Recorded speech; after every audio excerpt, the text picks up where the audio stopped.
సంగారెడ్డి జిల్లాలో వృద్ధురాలి కిడ్నాప్ హత్య కేసు కలకలం రేపుతోంది. పటాన్చెరు పోలీస్ స్టేషన్ పరిధిలోని ఇంద్రేశం శివాలలో 70 ఏళ్ల గౌరమ్మ హత్యకు గురైన ఘటన సంచలనంగా మారింది.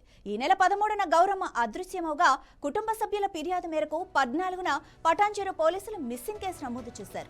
దర్యాప్తు చేపట్టిన పోలీసులు సీసీ కెమెరా ఫుటేజ్ ఆధారంగా అనుమానితులను గుర్తించి చాకచక్యంగా అదుపులోకి తీసుకుని విచారించారు. ఇక విచారణలో కీలక సమాచారం వెలుగులోకి రావడంతో గౌరమ్మ హత్యకు గురైన ప్రాంతానికి చేరుకొని మృతదేహాన్ని పరిశీలించారు. ఈ కేసులో నిందితులు వడ్డే యాదయ్య, వడ్డే నరసమ్మ అలియాస్ లలితలను పోలీసులు అదుపులోకి తీసుకుని విచారిస్తున్నారు. హత్యకు గల కారణాలు, ఘటనకు సంబంధించిన పూర్తి వివరాలపై పోలీసులు దర్యాప్తు కొనసాగిస్తున్నారు.